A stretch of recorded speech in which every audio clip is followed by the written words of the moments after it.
Well, hello. Good morning to those overseas who are in morningy sort of places. Good evening to any, or very early morning to any of you who happen to be closer to me and my time zone. It is now 1 o'clock my time. I'm Tad, still, always. Every damn day I get up and struggle with the burden that is being Tad. So, any of you out there struggling with burdens of your own, I sympathize. Anyway, hello. Good to see you, all my little cola nuts and kookaburras. I am happy as always to spend some time with you. I will be reading in just a short while. As you can see, I am still living in the boundless mess that is my office space. I can't really call it my office yet. The only thing that's really office-like about it is the desk I'm sitting at here, which you can't see because it's behind the computer and the cam. But things are moving forward. Things are definitely moving forward. Just in the last few days, we have received a couch. So we have a couch and a bed frame. So our mattress is up off the floor and we have an actual bed frame which I'm going to sleep in for the first time tonight.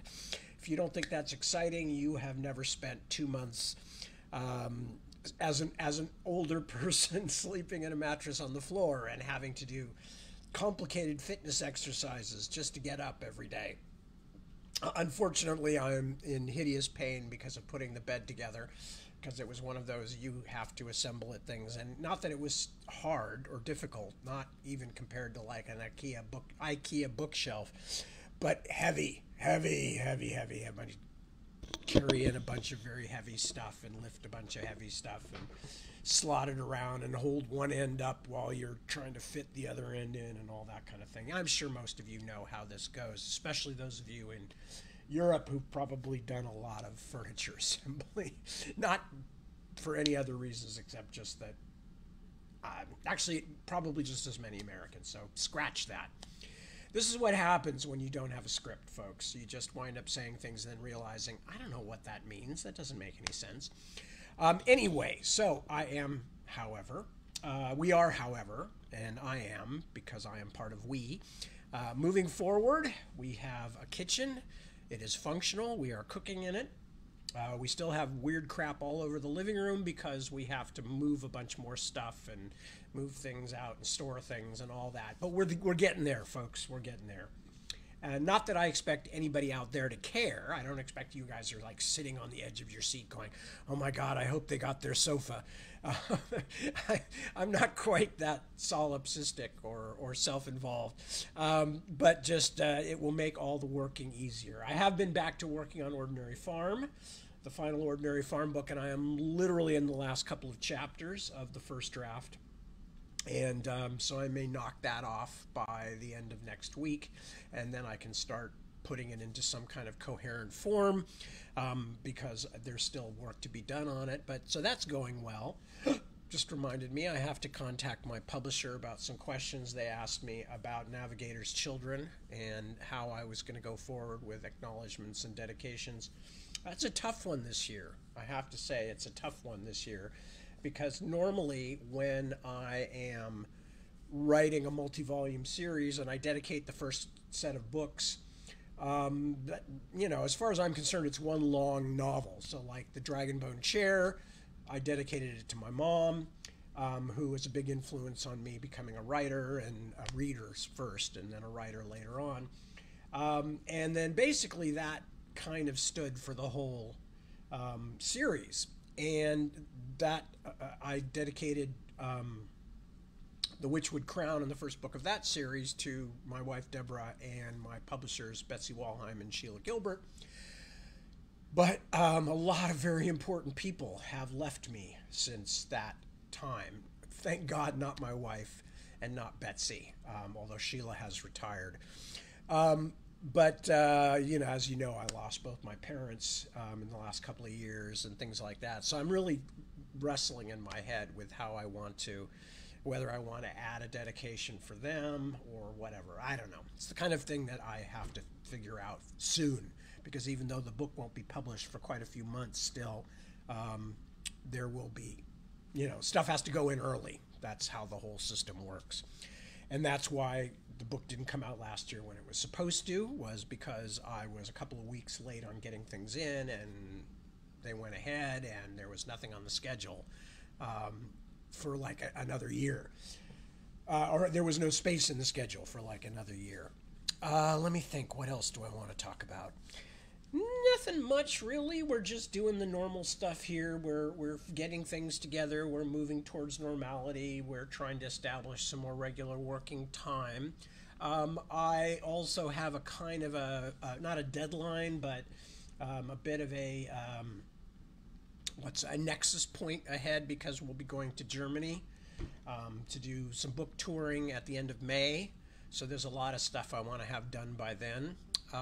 So I don't have the details yet, otherwise I would share them, because I know I have several of my German friends and readers are on check in on these readings. But when I do have some information, I will absolutely let you know. I imagine, like previous trips to Germany, I will be visiting several cities. And Deb will be going with me, so that'll be fun. And those of you who come out to readings or book signings or whatever, and haven't met Deb before, you'll get a chance to do that. So anyway, that's one of the things that's operating with me, juggling these different book things, because I know I'm going to be gone for a couple of weeks, and there's usually days and days on either side of recovery or getting ready or whatever, jet lag and, packing. So I really need to have things pretty much with a bow on them by the time I go there. And then when I come back, I hope I'll be ready to start working on The Splintered Sun. So that's where I'm at on all that stuff. Let me check in and see who has showed up. I see Chris. Hello, Chris. I see Andre. Hello. I see Ivan, my old friend. Hello, buddy. I see Maria Jose. I see Mahmoud and Wouter. And oops, people are falling off the bottom of the page here. No, I don't want to see the start page. I see Jeremy. I see Ron. Hello, Ron. Hello, Jeremy. Both, of course, people who are very important to the finishing of the most recent Ostenard series. Christina, I see. Anamika. Petra. Kristen. Whoops, come back. Keeps chopping people off the bottom. Rosalba. Iris. Dirk. Isaac. Sandra. Christy. Janice. And 5 more, it says, which is super irritating. Anyway, Wouter, I don't believe I am visiting the Netherlands this time, but I've been wrong about that in the past.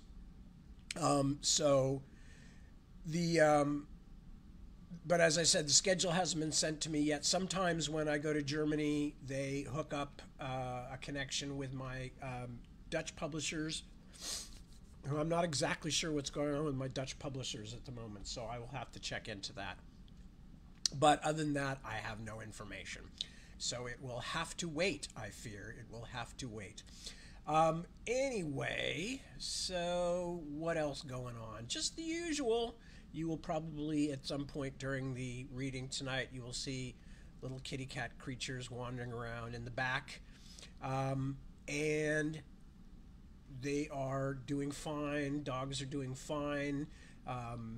Johnny remembered how to jump up on a big bed, and I set up his little foam staircase for Walter, who, although not anywhere near big enough to jump up onto the bed, especially now that he's getting to be an older dog.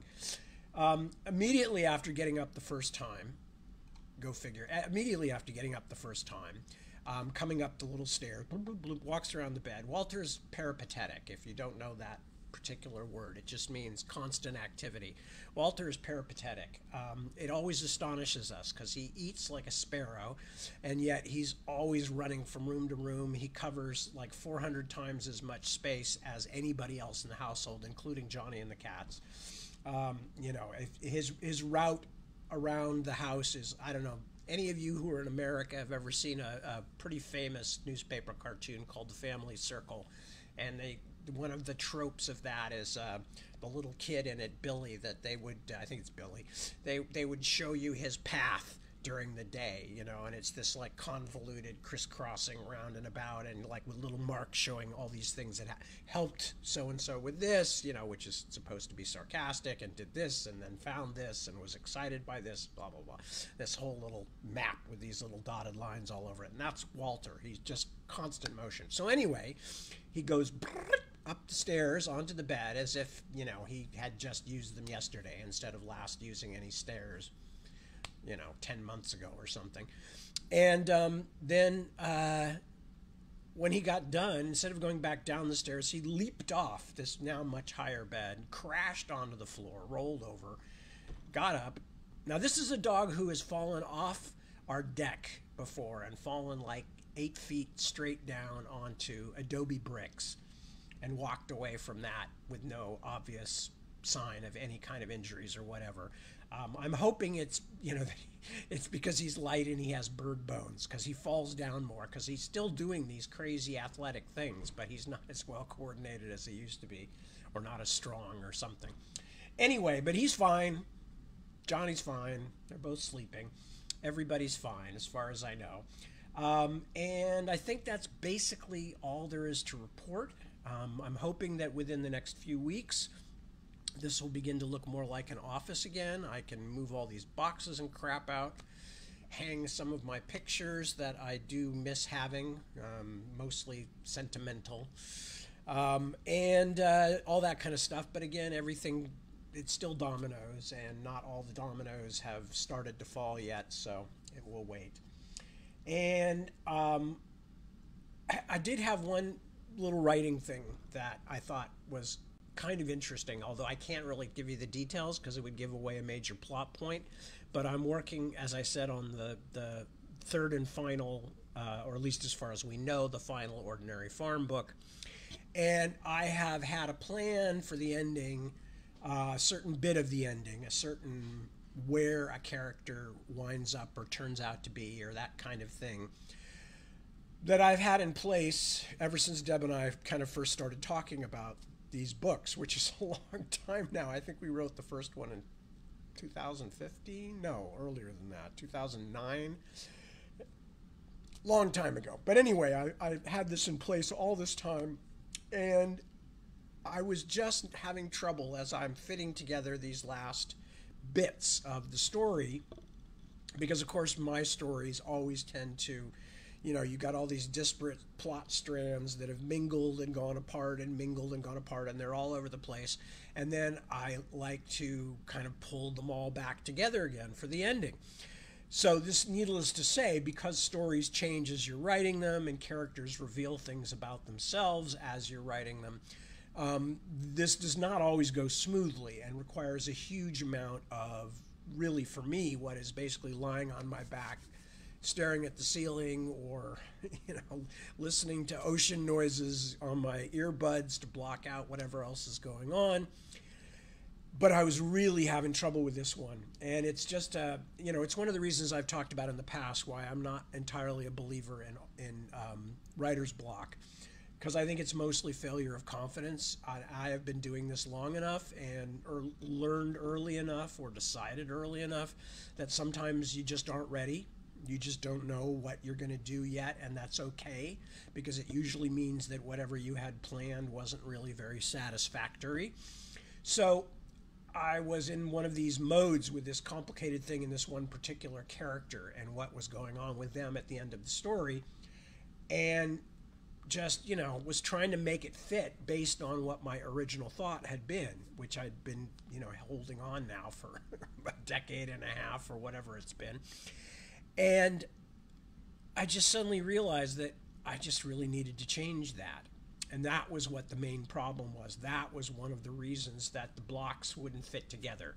You know, it was a bit like when I was putting the bed together today, and every now and then you get a piece turned around and you're trying to slot it in, you know, and it's just not working and you can't figure out why. And then you go back and stare at the directions for a while and go, oh wait, maybe it's supposed to go the other way, you know, and you go back and it goes clunk, clunk, very happily into place. Well, it was one of those kinds of things where I have been agonizing over it for weeks in the midst of thinking about other things, not only that, and even not only that with ordinary farm, because in fact, you know, you're trying to fit all these different things together, make things happen at certain times. I went through this times 126 with Navigator's Children, because it's immensely complicated, and the ending is immensely complicated.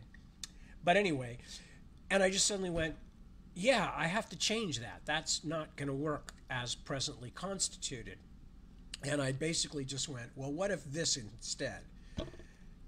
And it was one of those things, and it's not just in writing, folks. It's in any kind of problem-solving thing. You know, you just invert one piece, or you realize that you had made an assumption or had made a plan that, you know, if you just changed it, everything else would be okay. And that's what happened. And it just went click, click, click, click, click.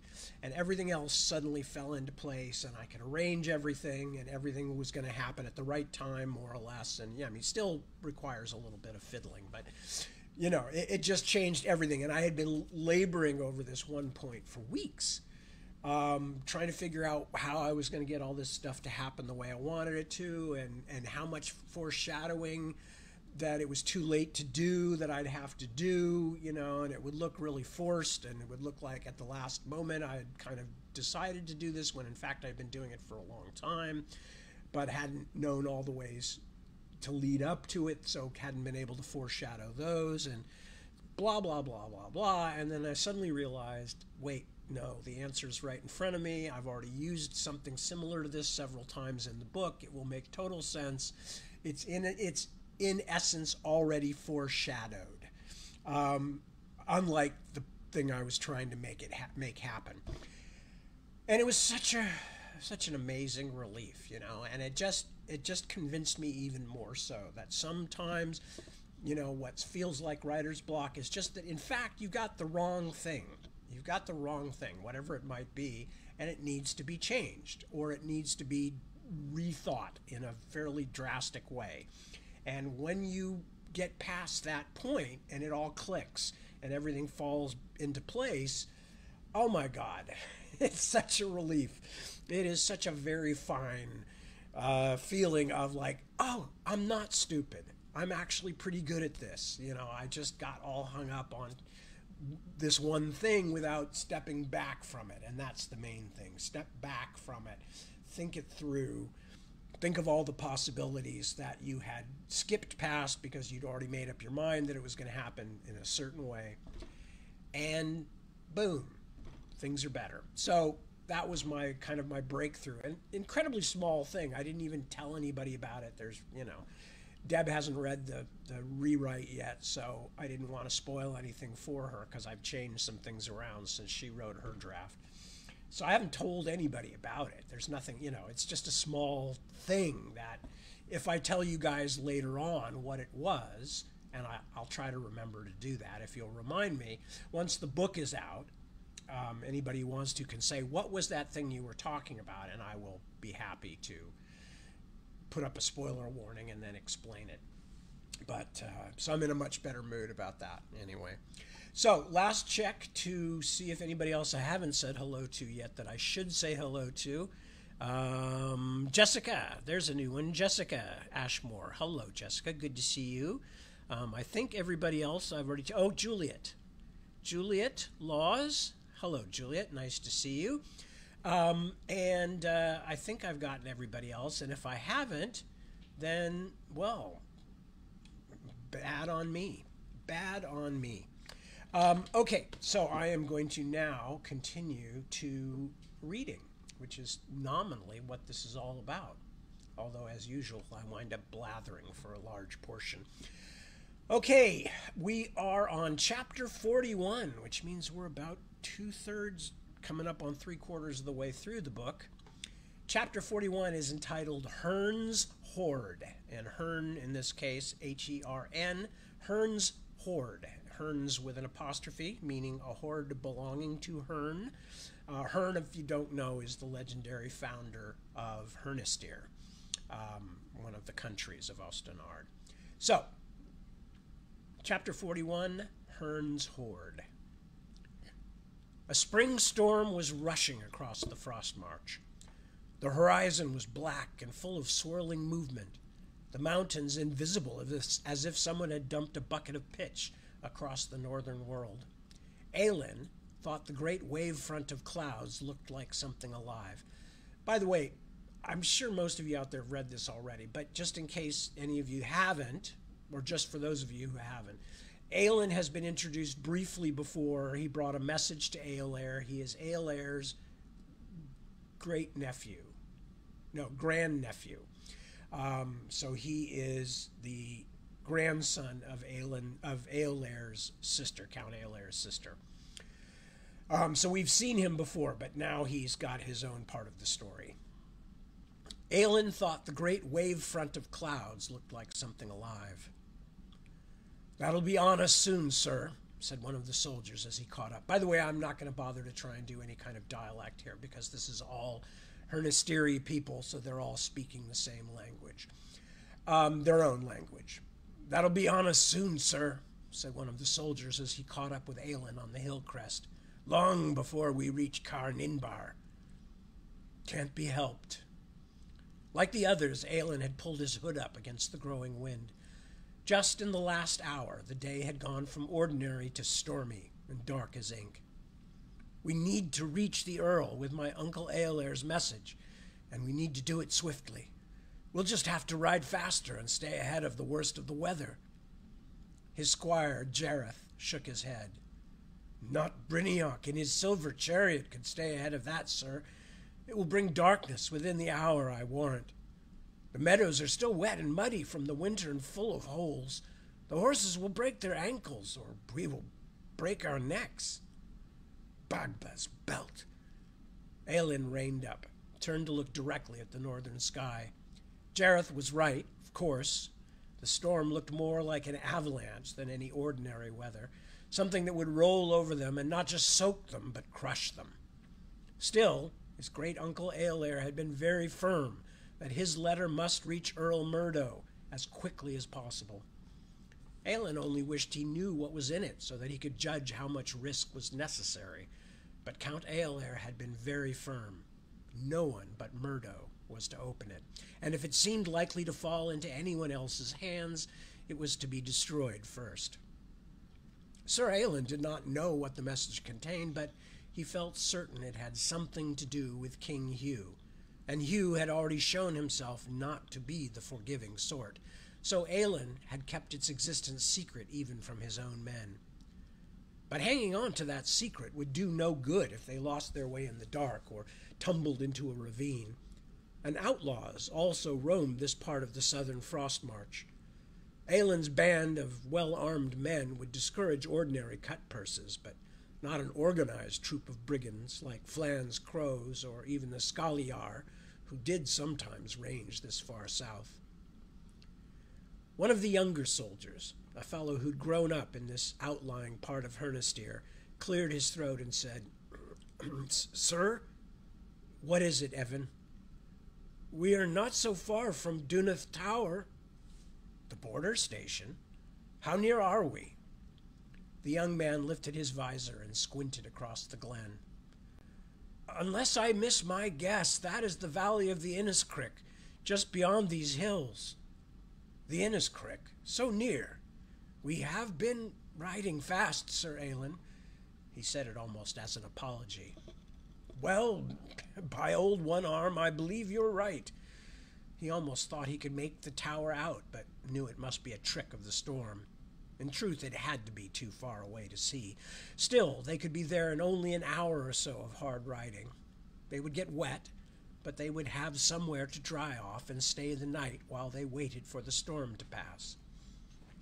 Important as the message to Earl Murdo must be, it could wait until the next day, surely. What other choice did they have? Aelin turned to the others. "Let us thank the gods that we have Evan with us, who has the sense to know where in the world he is. And while we're at it, let us pray that Mirka will hold back the worst of her downpour until we've reached the border station." Jareth pulled his cloak tighter.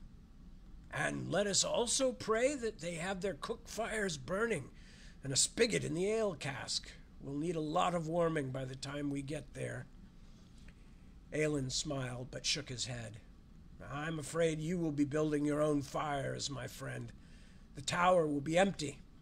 King Hugh recalled the Dunath Tower garrison, and I doubt the replacements from Rimmersgard will reach it until the roads are dry up north. Except for a few bats and an owl or two, we'll have the place to ourselves. Don't say that, Sir Aelin. Young Evan looked unexpectedly pale. There are things... He could not find the words he wanted and only shook his head. I grew up here. There are things in these hills, bad things. Not all of them are natural. Natural or not, they will have several good men of Hernistir to deal with if they prove themselves awkward, Aelin said, with more cheer than he felt. He was angry at Evan for sharing his peasant superstitions with the others, undercutting what should be a moment of relief. And if your bad things try to keep any of us from getting warm and dry, well, they will spend the night on the Frost March themselves and wonder how it happened. The main part of the storm was almost upon them now, its outrider clouds running before the wind, flinging down cold rain as Sir Aelin's band climbed through the hills. As they made their way up the slope, through the thrashing, wind-rattled trees, Aelin heard a thin, continuous roaring from ahead of them, like the rumbling snores of some monstrous sleeping bear. When they reached the crown of the hill, they could all see what made it. The mighty Inniscrick, its swollen waters dull pewter in the storm light, busy with white wave caps as the wind made its surface froth and dance. At the far end of the valley, still a good ride away, Dunath Tower loomed over the river, a rectangular mass of dark stone that seemed to have shrugged its way loose from the surrounding trees to take a better look. Once, long ago, in the days of Tethtain's empire, it had served as a nobleman's house at an important boundary between the king's land and that of the hostile Northmen. Now there was peace between those two one-time enemies, but the North still offered a threat. Dunath Tower was a boundary fort now, a watchtower against the white foxes of the Nornfell Mountains, alternately staffed by small garrisons from Hernistir and Rimmersgard. The rain was punching down hard. The weight of the water thumping on Aelin's hood felt more like a fall of hailstones. "One last ride, men," he cried, "and then we will be under a roof." He spurred his horse, which slid a little as it found its footing, but then leaped away along the ridge of the hill. His men followed, the sound of hoofbeats on the muddy ground briefly louder than either the river or the storm. As they drew closer to the fortress, following the course of the swollen river from a healthy distance up the hillside, Aelin was astonished to see lights burning in the tower windows. The wind and rain were too fierce to even rein up and consider, but he had seen the previous garrison return to Hernis-Adharc with his own eyes before he departed with Count Eoler's message. He could only guess that the Rimmersmen had arrived earlier than he had thought they could. The men were cheered, of course, to see signs of life in the midst of so much cold, damp, and darkness, but they were less pleased to discover the tower's gate firmly shut and nobody answering their hail. Aelin could not guess how long they stood beside the narrow spot in the river, wrapped in the storm's darkness, splashed not just by rain, but also the floating white foam thrown up by the river's force far below them, cold and soaked to the bone as they thumped away at the gate. "Can no one hear me?" Aelin shouted, beating the iron-bound wood with the butt of his spear until it seemed louder in his ears than the thunder. "I am Aelin, knight of King Hugh, from Hernis-Adharc. Let us in for the love of great Brynjolf." At last a face appeared on the roof atop the guard tower. "Ho there! You say you are Hernistiri!" Aelin was relieved, but puzzled to recognize a countryman's voice. "Yes, Sir Aelin, come from Hernis-Adharc. Will you let us in?" The head withdrew without enlightening him. Are these people mad?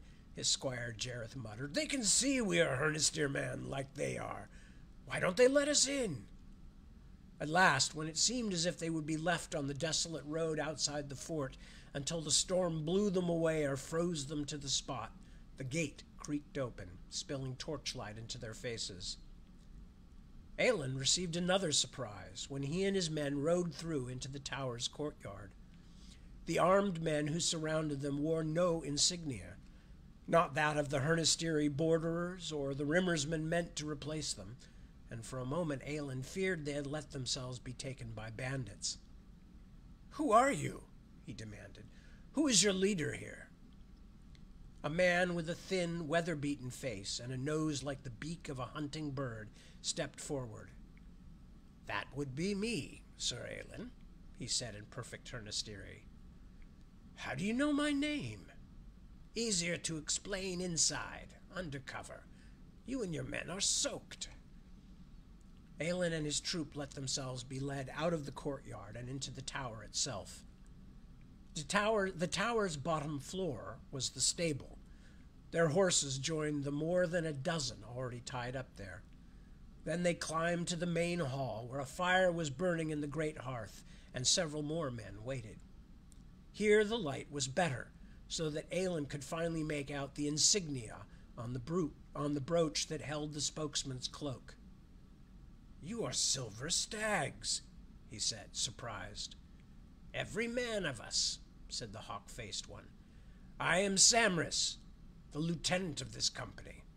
I recognized you from the court, Sir Aelin." "But what are the royal guards doing here?" Aelin thought he saw a few smirks among the waiting soldiers, which seemed a strange response to an obvious question. The Stags were King Hugh's hand-packed troop, most of them hardened veterans of the Second Thrivings War. It was even said that some had remained behind in the grasslands when the rest returned to Hernistir, working as hired swords for various of the local thanes. "The king's business, of course. Sit down by the fire and warm yourselves. I will tell the captain you're here." Aelin could only stare as Sir Samris made his way up the stairs. Aelin's men were already pulling off their soaking cloaks and pushing toward the fire, but their leader was disturbed. What would soldiers of the king's elite guard be doing in such a remote place? Was the king also here? Surely Hugh would never travel with such a small force. Judging by what he had seen, Aelin thought that less than half an ordinary company were in the tower. A few moments later, Samris returned with a burly, middle-aged man who wore his mustaches and side whiskers long, in the grasslands tradition that many Hernistiri soldiers had brought back from the Second Thrivings War. Aelin recognized the man, but did not know him well. "Baron Couridin," he said. "Brynjolf's blessings for this roof and this fire. You command these men, then?" "For my many sins, yes." The Baron grinned and stretched out his hand. "Welcome, Sir Aelin. I fought with your great-uncle at the Stefflod. How is he? Is he well?" Aelin clasped his hand. The Baron had a strong grip. "Count Aelair goes on like a man half his age. He has only recently returned from one long journey, and now is off on another, all on behalf of the High Throne." "Ah, yes. I saw him at Hernus Adharc only a month ago." I beg your pardon, Baron, but what are the Silver Stags doing here?" Couridin waved his large hand. "I might ask you something similar, sir. What brings kin of the famous Count to this remote spot? Let us drink together and talk. I imagine we can find something to feed your men, as well as to wet our throats. Is that not right, Samris?" "I think so, Baron," said the hawk-nosed man. "Well, see to Sir Aelin's folk, then. Aelin, you come with me." Thunder rattled the skies outside as Couridin led him up the stairs to a wide chamber with a table and several well-made chairs. A few moments later, one of the Baron's soldiers appeared with a platter of bread, cold meat and cheese, and a beaker for Aelin already poured. The man refilled the Baron's own beaker from a pitcher, then set it down on the table before departing. Aelin had inherited more than blood from his great-uncle Eoler. He had taken some of his caution, too. In a strange situation like this, he did not like drinking something unless he knew he shared it with his host, so he only pretended to sip from his own wine as Corydon spoke. "We are here because the king has heard rumor that someone might take advantage of the garrison being withdrawn," the Baron told him. "He wants to make certain it is handed over to the Rimmersmen as the High Ward dictates." "Then why did he withdraw the garrison at all? Why not just wait for the Northerners to get here?" "Perhaps because King Hugh did not hear the rumor until after our troops had left." Corydon shrugged.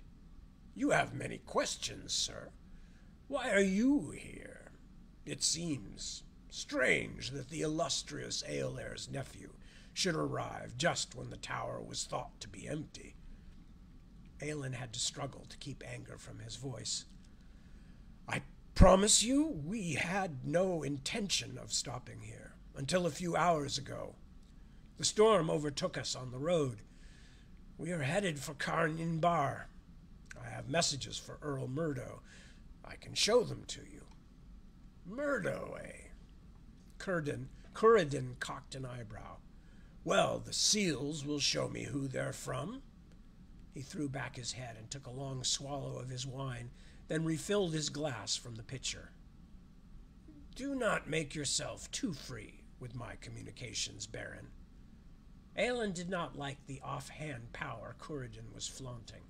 "They are from Count Eoler, and he is not a man to be trifled with, even by the Silver Stags." Corydon wiped his mouth. "Because he is the hand of the throne, yes. Because he is an important servant of our masters in Erkenland." Aelin now felt sure he did not want to drink from his own beaker. He rose and carried it to the shuttered window. "Yes, my great-uncle is an important, powerful man, and he has earned that distinction. Do you think otherwise?" As he spoke, he hid the cup with his body and poured the wine into the crack between the window and the wooden shutter, letting it run down the rain-splashed wall outside. "No, no," Corydon said, laughing. "You misunderstand me. Come and have something to eat. You must be hungry after your long ride." But Corydon did not explain how the young knight had misunderstood. Aelin poured himself wine from the pitcher that the Baron had been using, and for the rest of the conversation, which Corydon carefully kept to uncontroversial subjects, he ate only what foods the Baron had already eaten. "You must be tired, Sir Aelin," said his host at last, sliding back his chair. "You and your men can have a safe, dry night's sleep here. Then, on the morning, you can set out refreshed for Murdo's lands." "Thank you, Baron." Aelin did his best to smile and look grateful, but he was more unsettled than ever. Not even a word about when the storm breaks, but instead the plain suggestion that they would not be welcome more than this one night. Downstairs his men were yawning and curling up on their now dry cloaks, making themselves comfortable close to the fire as it burned down to coals. The plates and cups scattered about the room showed that they too had been given food and drink. Only young Evan, the local lad, seemed alert. Aelin made himself a place to lie down near him. Sorry, I'm just changing the page. "Did you drink the wine?" Aelin asked quietly. Evan looked around to see if anyone was watching, then gave a small, discreet shake of his head. "I do not drink wine, sir," he whispered. "I am an Aedenite. I hope that does not give you offense." "No offense at all," said Aelin. "But It is the first I have heard that Adenites drink no wine.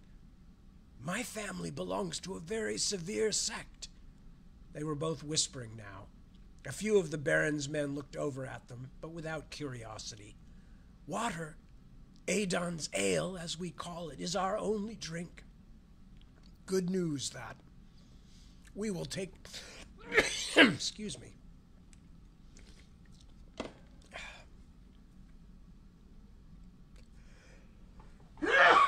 Excuse me.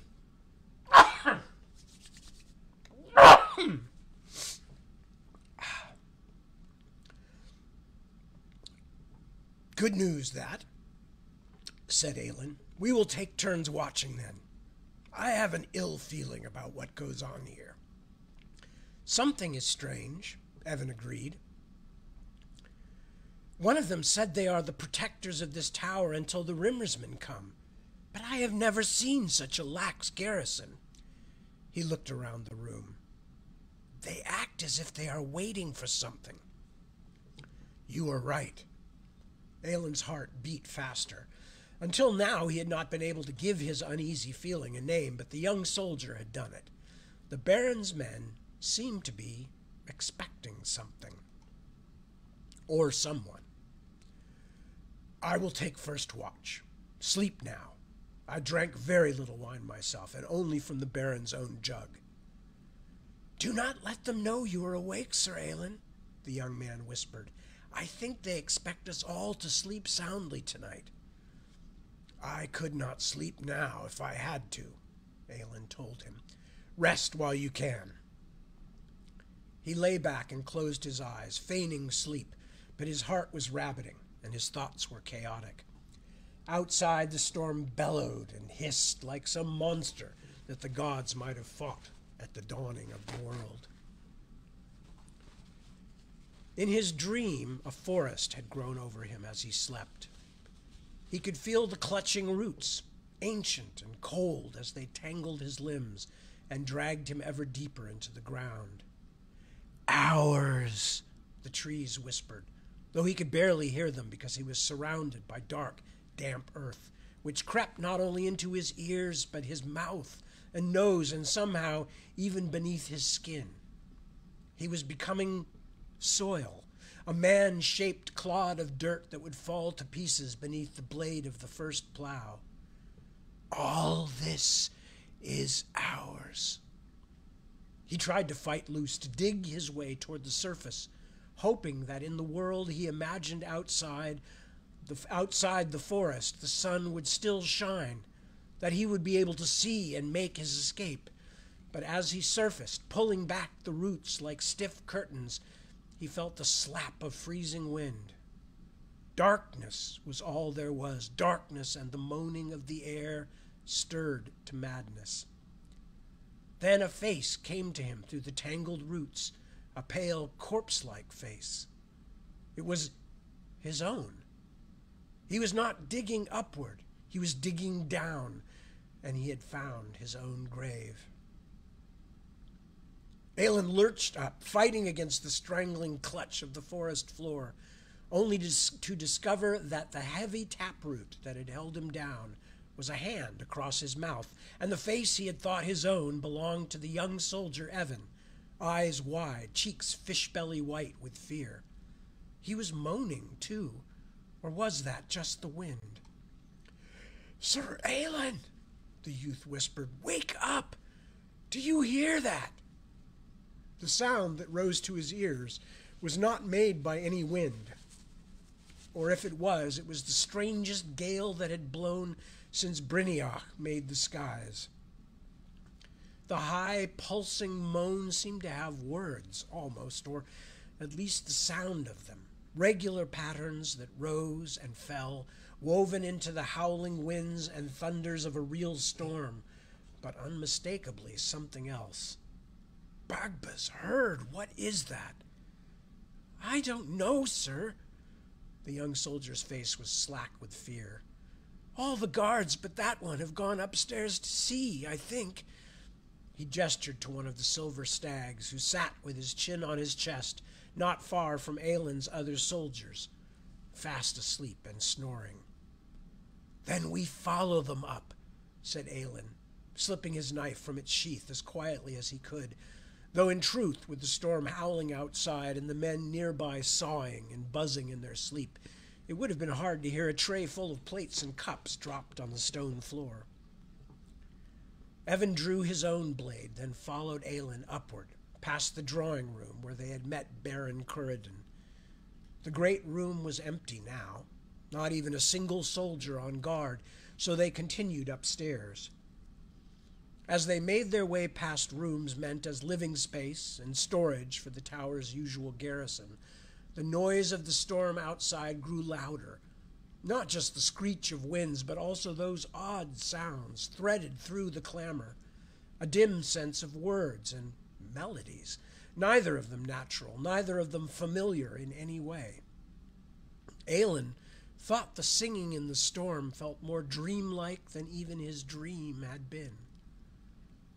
As they neared the uppermost story and the viewing gallery that commanded the entire Inniscrick Valley, Aelin heard the more familiar sounds of men's voices, specifically that of Sir Samris, Curridon's hawk-faced lieutenant. As Aelin and Evan stepped out of the stairwell, the roil of wind and wet smacked them across the face. "Shut your mouth," Samris was telling someone. "The Baron knows what he's up to. The king chose him careful." "What if the storm just rides him down?" asked one of his men. "Don't worry about what you don't understand," Samris said. Most of the Silver Stags were on the northeast side of the gallery, pressed together against the battlement as if for warmth or comfort, staring down across the mouth of the valley and the great ford that the tower protected. Because the soldiers were on the opposite side of the chamber with their attention directed outward, Aelin signaled for Evan to follow him. He stayed as much as possible in shadow as he edged toward the closest part of the battlements to try to see for himself what the stags were watching. It was hard to make out much of the valley below. The sky was so clotted with storm that the stars were invisible, and the moon appeared and disappeared behind the streaming clouds like a winking eye. The strangest thing, though, was that the thickest part of the storm seemed to have settled on the ground, filling the river valley with tendrils of darkness, like mud in a puddle of water. But not all was darkness. At the edges and in the hidden center of this ground-hugging storm, lightning flickered. During one such flash, Aelin had a momentary glimpse of a single armored rider and his stamping mount revealed on the headland above the ford. Was that Baron Curridon, wearing the antlered helmet of the great god Herne? And if it wasn't him, then who was waiting there for the storm as though it were a living thing? Evan stole silently forward, leaving the shelter of the stairwell for a better view. Aelin wanted to stop him, but dared not make a sound. Lightning raced along the top of the storm, like a stone skipped on a lake's smooth surface. The lone rider did not move, but waited as the darkness seethed and loomed and, at last, closed him in. "Yes, there is a man!" shouted Samris as he watched, his voice barely audible above the sharp whining of the wind. "Ah, by Murcha's bloody wounds, is it any wonder that King Hugh loves him? Curridon!" he yelled, waving his fist in the air. "Hail to the Baron, master of the stags!" Aelin could only stare, dumbfounded. What was going on here?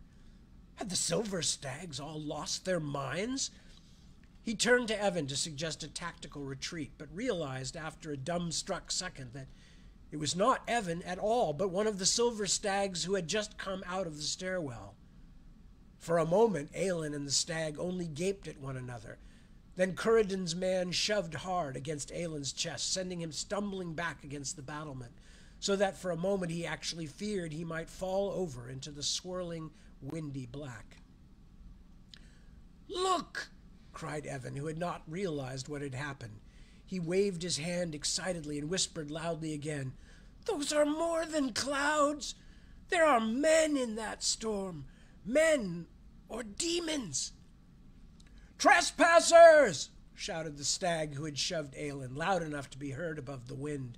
The strangers are here! Strangers? Even as he struggled with the soldier, Aelin felt a swift flush of rage.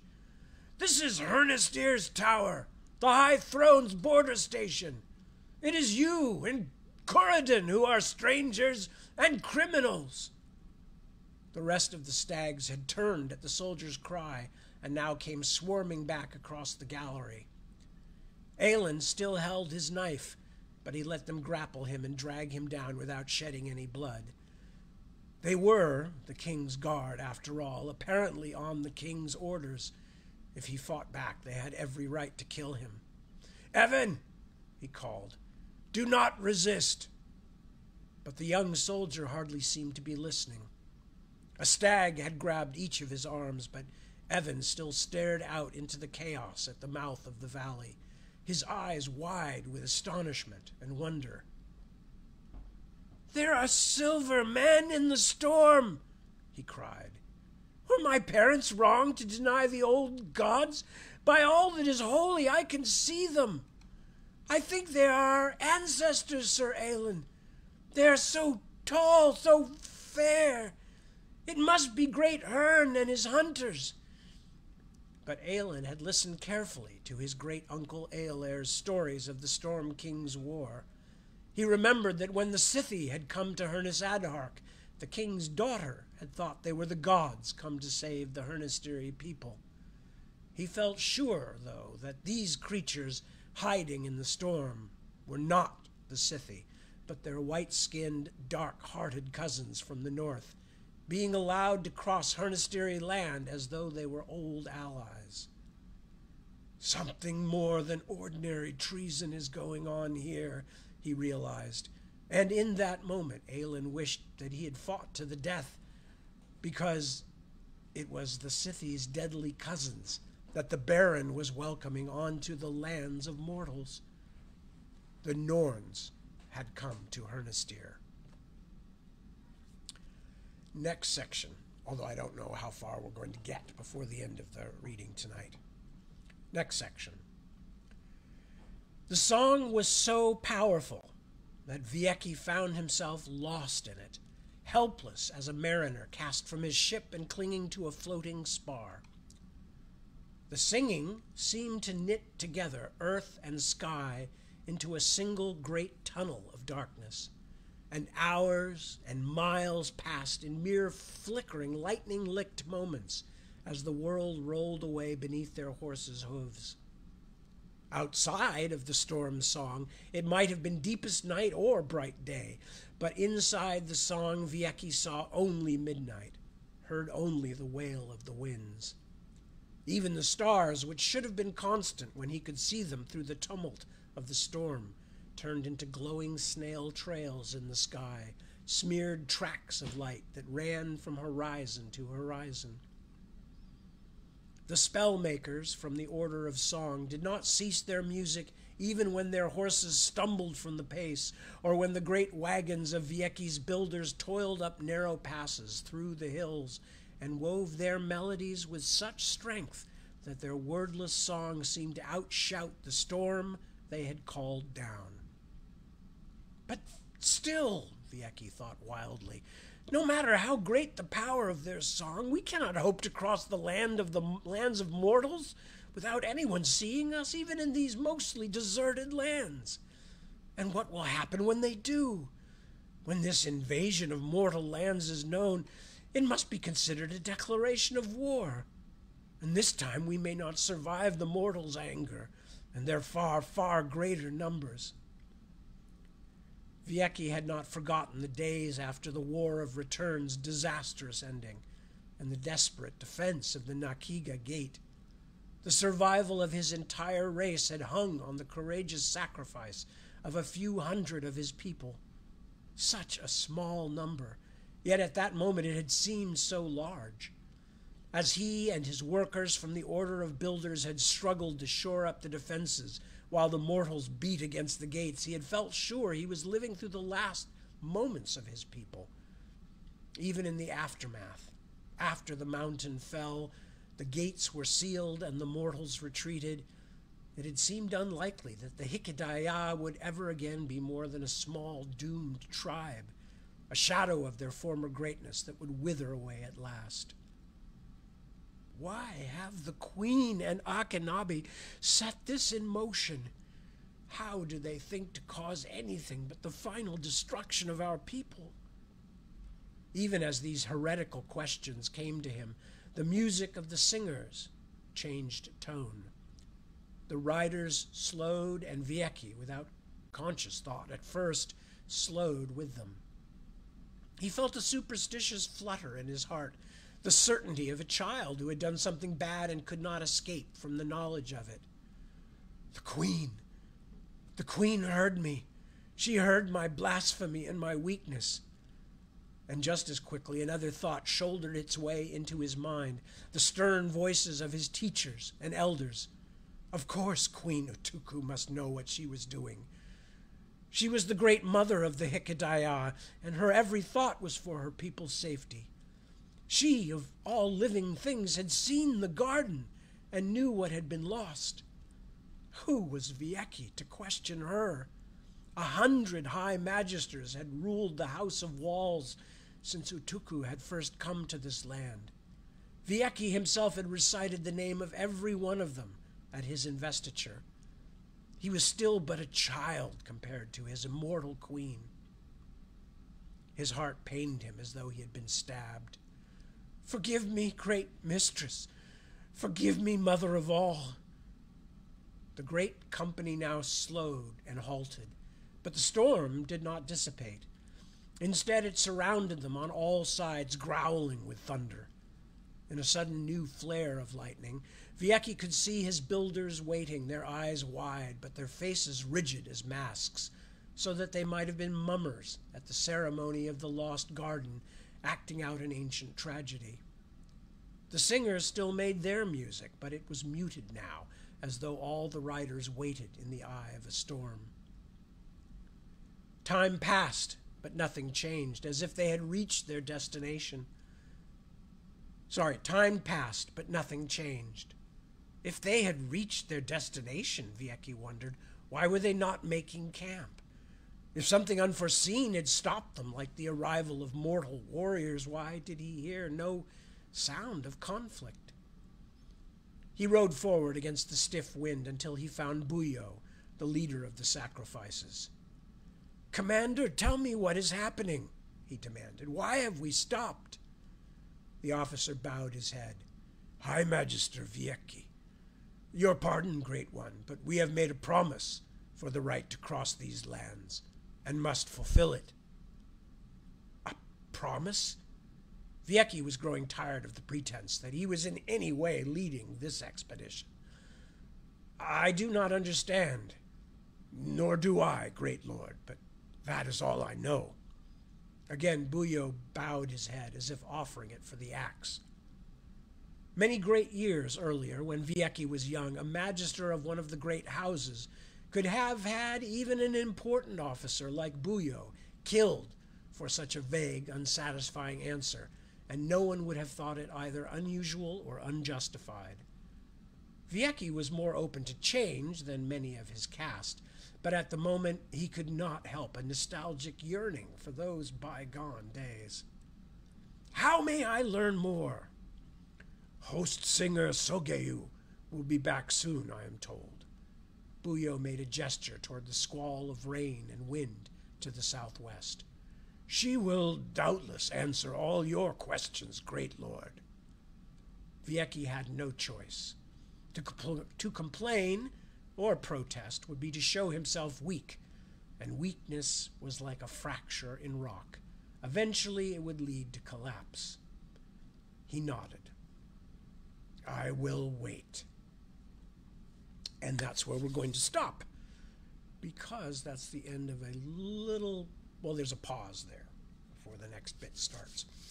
So, let me just close that up. And so, again, I thank you, and Max thanks you for joining us this evening.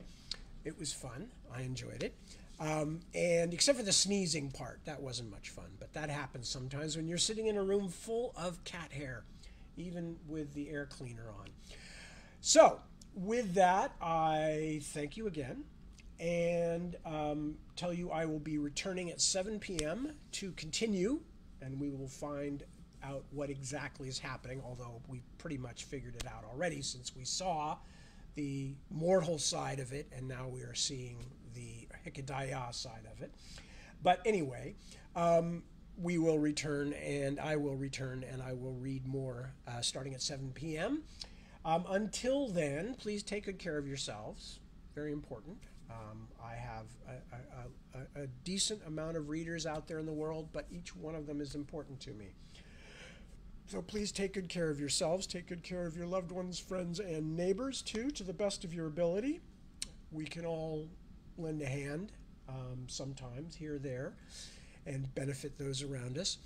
And yeah, with that, I think I'm done for the night. So thank you very much for joining me. Peace, be good, be well, and I will see you in just a few short hours.